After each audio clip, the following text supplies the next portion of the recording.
Hey everyone, welcome to Geekdom Forecast, and today I will be reviewing Black Panther Wakanda Forever. When I wake up,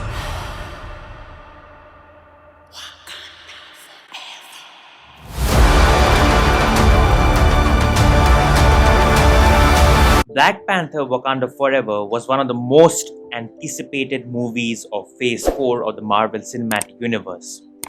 This film had a lot of expectations.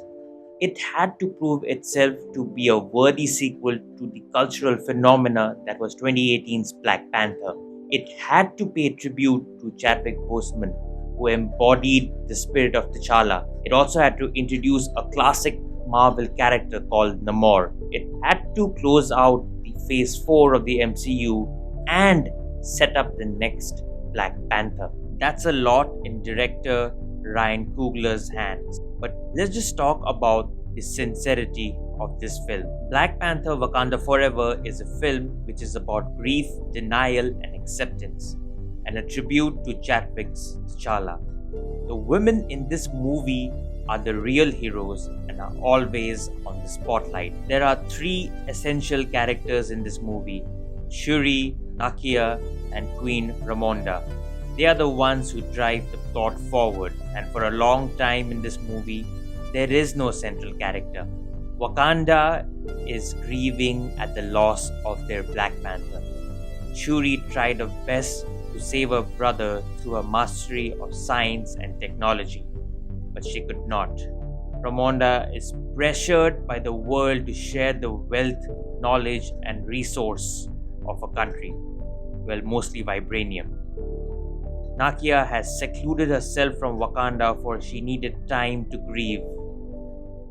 For the first time in a long time in a Marvel movie, I could empathize with all the major characters. For the first time in a long time, they felt human and not just human beings in a product placement. And the acting is superbly stunning. Angela Bassett steals every scene.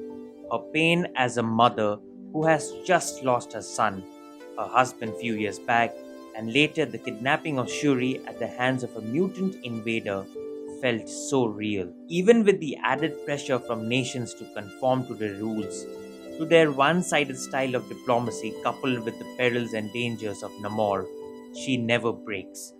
She is as solid as a rock, but at the same time, still vulnerable as a grieving mother. She is dutiful to the people of Wakanda and is a strong and caring mother to Shuri. Let's talk about Shuri. Shuri, in my opinion, now is one of the best characters in the MCU. Letitia Wright is taking us on a journey where all of us have already been in our lives, the journey towards acceptance. Shuri is the one who has not processed her grief. She blames herself for the sudden demise of her brother. She could not save him. She has become reckless and shuns the culture and traditions of Wakanda. And in many ways, Shuri is us, the audience, who is processing the grief of the untimely death of Chadwick Boseman. But she is still the hero. She goes on to save Riri Williams from the clutches of Namor. So now let's talk about Namor. I was so nervous and fearful for Namor.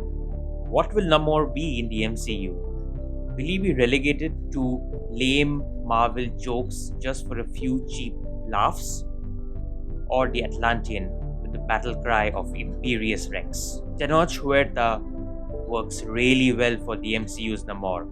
It seems natural that the references to Namor's Atlantean heritage were removed owing to the obvious comparisons to DC's Aquaman. But it was Namor who came first, by the way.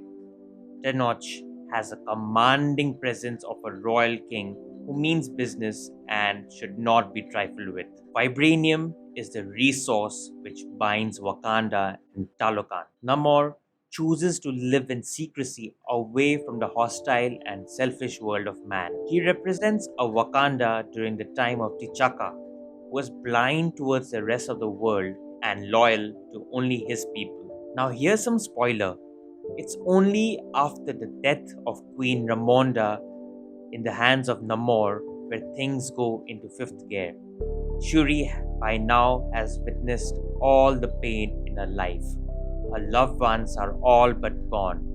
She realizes that she is driven by vengeance when she meets Killmonger in the ancestral plane after she is able to synthesize and ingest the heart shaped herb. After some conversations on morality with Killmonger, the future of Shuri as Black Panther now solely rests in her hands. It throws pertinent questions on fate, duty, and one's own actions. Will she be vengeful like Killmonger or noble like a brother? And then, in the end, after a climatic battle with Namor, she chooses to let Namor live, for vengeance has consumed him. And this goes against the ideals of a just and noble Black Panther. Vengeance has consumed you. It's consuming them. Nakia, like I've said, has secluded herself from Wakanda. She still mourns the loss of T'Challa, but when it comes to serving a queen, she dives literally headfirst into action. I'm telling you, the women drive this movie. And for the first time in a Marvel movie, some of the humor did not feel forced. There was no cringe humor, no stupid jokes, just characters having heartfelt moments. Many might not like this film and find it to be slow and devoid of action. But it's not meant to be that. It's the least Marvel movie in the MCU's roster. I just wish it could have delved even deeper into some more stuff. Maybe even more emotional, more introspective, more conversations on morality. But that's just my 2 cents. The ending of Black Panther Wakanda Forever is one of the strongest and most heartfelt ever, and really, really touching. I'm glad they did not pay heed to the sequel setups and just kept the movie self contained, and it had every right to be. The movie brings full closure to the passing of Chadwick Boseman. It's a journey of healing for all characters. It's the women of Wakanda who shine here. It's she who takes the brunt of the world. It's she who's mourning for the loss of a loved one. It's she who is in grief, and it's she who becomes the Black Panther. I would give this one either a 7.5 out of 10 or an 8 out of 10. The spirit of Chadwick and T'Challa live on.